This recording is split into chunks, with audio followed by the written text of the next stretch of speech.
You're gonna be scared. Vous êtes décidément accro à tous ces vidéos d'histoires d'horreur, de trucs paranormaux, etc. Vous aimez ne pas dormir, c'est bizarre, vous aimez vous faire du mal. Vous aimez vraiment souffrir, c'est bizarre. Écoutez, après m'être fait harceler par énormément de gens parmi vous, j'ai décidé de refaire une vidéo horreur. C'est même pas je me suis fait harceler, c'était une prise d'otage. Vous m'avez pris en otage, vraiment. Vous m'avez menacé. Eh, on se calme. Y a pas tout le temps des trucs flippants cool à raconter, ok? Alors je prends mon temps. Les 2 ou 3 dernières vidéos de ce genre, on était sur le subreddit Let's Not Meet, où des gens témoignent de trucs un peu flippants, voire très flippants qui leur sont arrivés, de vraies histoires. Aujourd'hui, on retourne sur un format un peu plus vieux, le format thread Twitter. On avait d'ailleurs commencé ce format avec des threads Twitter. Et oui, je vous le rappelle. Et ben écoutez, aujourd'hui, on revient aux sources avec un nouveau thread qui est français. Oui.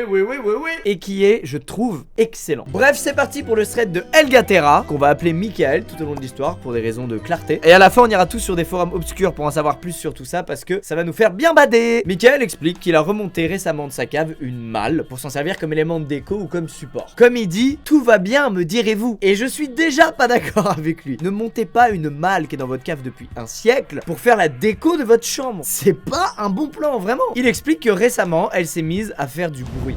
La putain de malle, qui n'est pas une bonne décoration en plus, vraiment. Il dit être formel, il y a du bruit qui vient de l'intérieur de la malle, aussi chelou que cela puisse paraître. Ce serait trop simple qu'il puisse l'ouvrir tout de suite, mais qu'elle précise qu'elle est verrouillée par un cadenas, dont à sa connaissance personne n'a la clé. Nickel, du bruit qui vient d'une malle qui était dans sa cave depuis un siècle et personne n'a de clé. Génial. Il va ensuite décrire un peu la malle en expliquant qu'elle fait environ 1,20 m de long, qu'elle est très ancienne et qu'elle date probablement d'avant-guerre. On est donc sur un vieil objet, vraiment. Quelques minutes plus tard, Michael est surpris par un nouveau bruit qui vient de l'intérieur de la malle. Il décrit un peu le bruit et c'est apparemment une sorte de mélange entre un coup, un craquement et un bruit d'ongles qui gratte. Aucun de ces 3 bruits n'est rassurant. Aucun. Bref, la nuit passe, Michael réussit à dormir en précisant qu'il a réussi à s'endormir à partir du moment où les bruits ont stoppé. Voilà l'intro et maintenant on va suivre l'histoire sur plusieurs jours parce que Michael a fait des tweets quasiment tous les jours à propos de cette histoire-là qui a vite dégénéré. Le lendemain, Michael dit avoir passé une très bonne nuit et il revient sur ce qu'il a dit la veille en expliquant que c'est pas un cadenas qui ferme la malle mais que c'est une serrure directement incorporée dans la malle. Eh, Michael, on s'en bat les couilles. Tu te sois trompé, l'erreur est humaine. Parle-nous de la malle. C'est quoi cette malle, bordel? On a le droit à une photo et la malle ressemble à ça. Rien d'étonnant, c'est vraiment une malle classique. Il y a 2 petits trous de serrure, une qui est verrouillée, l'autre qui semble avoir été forcée, d'après les dires de Michael. Et il soulève un point intéressant. Pourquoi il y a qu'une serrure qui a été forcée et pas l'autre? Pourquoi la personne s'est arrêtée en si bon chemin? Les gens vont répondre à Michael en lui disant: écoute, enregistre le bruit que t'entends qui vient de la malle pour qu'on puisse essayer de trouver ensemble, pour qu'on puisse t'aider à trouver une explication rationnelle par rapport à ce bruit, à trouver ce que c'est et que t'arrêtes de te chier dessus. Notre ami a donc une bonne idée, c'est de mettre son téléphone en mode dictaphone et de le poser à côté de la malle toute la nuit pour le lendemain dérush un truc de je sais pas combien d'heures et essayer d'y trouver le fameux bruit qu'il a entendu à multiples reprises et qui vient de l'intérieur de la malle. Et Michael se réveille tranquillement à 11h30, le bâtard, il nous fait attendre.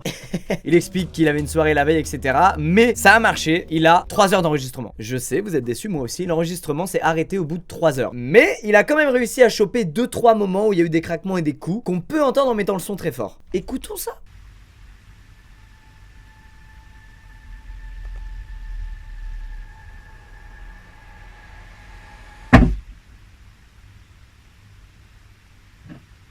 Ah, c'est le craquement moi qui me dérange là. Ça se trouve dans la malle il y a juste un doigt comme ça coupé qui fait ça.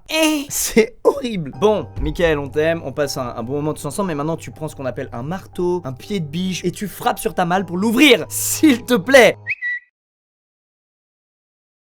Merci. Fallait le faire 24 heures plus tôt mais c'est pas grave, c'est bien. Ouverture de la malle et ce qu'il y a dedans c'est des papiers. Vous êtes déçus? Moi aussi. Quelques heures plus tard, Michael revient avec pas mal d'infos, c'est les heures qu'il lui fallait pour décortiquer tout le contenu de la malle. Dans la malle, il y avait apparemment des vieux papiers, des notes, des cartes, des dessins, apparemment pas mal effacés à cause du temps qui est passé, et aussi 3 objets. Michael ouvre le premier, prend des photos et les partage avec nous, et on peut voir que c'est un livre avec un trou dans la couverture, une vitre, et de l'autre côté de la vitre se trouve une sorte d'objet rougeâtre qu'on peut vaguement apercevoir, mais c'est pas très net. Dans le deuxième, il trouve une vieille montre et un bol avec une bougie au milieu. Et dans le troisième, le truc le plus chelou, une boîte recouverte de plomb. Alors, bien évidemment, tout le monde lui demande d'ouvrir cette fameuse boîte pour qu'on voit ce qu'il y a dedans. Et c'est ce que Michael va faire, et ce qu'il y a dedans, c'est incompréhensible. Il y a un petit flacon posé dans du sel, dans lequel se trouve un petit objet suspendu à l'aide de ce qui a l'air d'être un cheveu, et le tout est scellé par une sorte de feuille de métal qui fait le tour. Bref, c'est l'objet le plus énigmatique de tout ce qu'on a pour le moment. Et sous le sel qu'il y avait dans la boîte, se trouve une photo de poisson. Mec, ça fait combien d'interrogations d'un coup là? 8. Elle vient d'où cette malle qu'il y avait dans ta cave? C'est quoi l'histoire de cette malle? Qu'est-ce qu'elle fout là? Demande à tes parents, à quelqu'un. Et c'est ce que va faire Michael, il va appeler son père. Et ce dernier va lui raconter que la malle appartenait à son arrière-grand-père. Ce qui est plutôt crédible, puisque c'est vrai que souvent dans les caves ou dans son grenier, on a des objets qui peuvent dater parfois de 1 ou 2 générations. Il y a des trucs comme ça de famille qui se transmettent de génération en génération, mais moi il y en a dans ma famille. Sauf que c'est pas des objets maudits comme celui-là a l'air de l'être.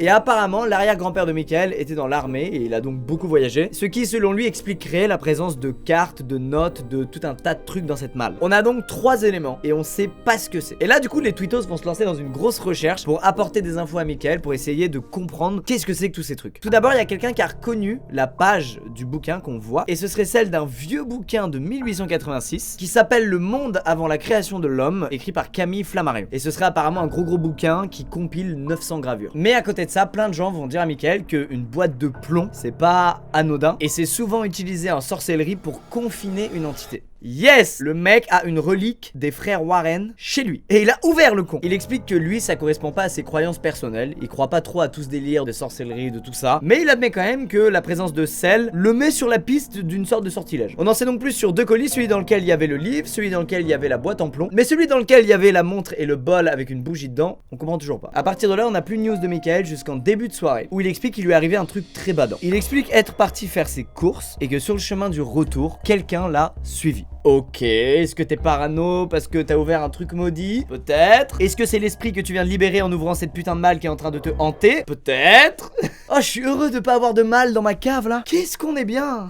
Arrivé devant son immeuble, Michael s'est retourné pour regarder le gars qui soupçonne de l'avoir suivi. Et le mec a apparemment immédiatement détourné le regard et il a fait genre d'être sur son téléphone. Voilà, comme n'importe quel mec qui panique quand il se fait prendre en flag. Du coup, notre ami va mettre un petit warning sur Twitter en mode bon, on a tous des théories, on essaie tous de trouver des explications rationnelles à ce qui se passe, mais par contre, je veux pas que ça atteigne ma vie privée, donc faites pas des blagues de genre, c'est pas drôle. Si quelqu'un a trouvé mon adresse, bah c'est juste pas marrant. Bref, il met un gros stop aux potentiels gens qui seraient allés trop loin dans le délire. Mais ça, c'était avant de recevoir un message sur Twitter un peu creepy. Et oui, le lendemain, Michael reçoit un message privé sur Twitter d'un compte qui s'appelle Est etiam nuper ad tergum, ce qui ressemble clairement à du latin. Et le latin, c'est comme la bougie et l'horloge bloquée, ça fait partie des éléments où c'est non, on ne veut pas ça. Ce compte lui envoyait une vidéo et le message 333 à 3h33 dans la nuit. Alors, la vidéo est dégueulasse, mais on comprend ce qui se passe. Quelqu'un a filmé Michael à travers sa fenêtre. Michael envoie une frontale à ce mec en lui disant: alors je sais pas si tu m'entends ça le merde, mais si tu recommences, j'appelle les flics.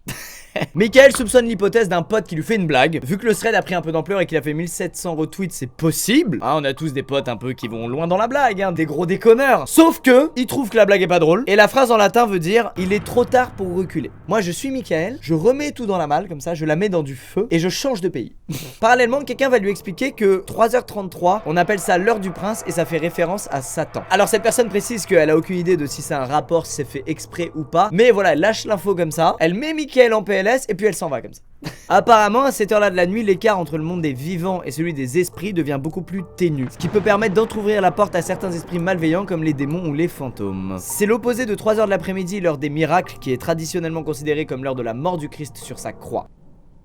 Ok. Une autre personne qui déclare être sataniste va demander à Michael si le bol et la bougie dégagent une odeur qui lui semblerait familière. Et effectivement, d'après notre ami, le bol dégage une odeur de soufre. Ce qui veut dire, selon notre utilisateur sataniste, qu'il y a peut-être eu une invocation étant donné que le soufre est lié dans cette culture-là à une invocation. Moi, je connais rien à tout ce délire, ça me fait bader et je veux pas connaître. Je n'ai pas envie de connaître. Que ce soit vrai ou faux, je n'ai pas envie de savoir. Ça me fait peur dans les deux cas, c'est horrible. Et il va pas s'arrêter là, le gars il va lui expliquer que en gros, quand un sorcier conclut un pacte avec le diable, il reçoit une puissance extraordinaire et en échange de ce pouvoir, il doit renier le baptême et livrer son âme au démon pour l'éternité. Vous savez, les fameux pactes avec le diable qu'il y a eu dans je sais pas combien de films. Et une fois ce marché conclu, Satan serait lié à son tour et serait forcé d'obéir pour un temps déterminé. Et pendant ce temps, il se laisserait par exemple enfermer dans des objets comme des malles. Ah oui. Bref, vous l'avez compris, tout le monde parle de sorcellerie à Michael. Il y a tous les indices d'un délire de sorcier: le sel, l'odeur de soufre, la bougie, la montre arrêtée, tout. Mais malgré tout, la nuit passe et elle se passe plutôt bien puisqu'il n'y a aucun bruit qui vient de la malle. Les choses semblent s'être calmées. Jusqu'au lendemain, peu après minuit, où Michael entend quelqu'un toquer à de multiples reprises à sa fenêtre. Il décide de sortir et de filmer pour avoir une preuve à montrer à la police, puisque souvenez-vous, il avait dit qu'il appellerait la police si quelque chose se repasse dans la vraie vie. Et c'est le cas cette fois-ci. Et je vous laisse regarder cette vidéo.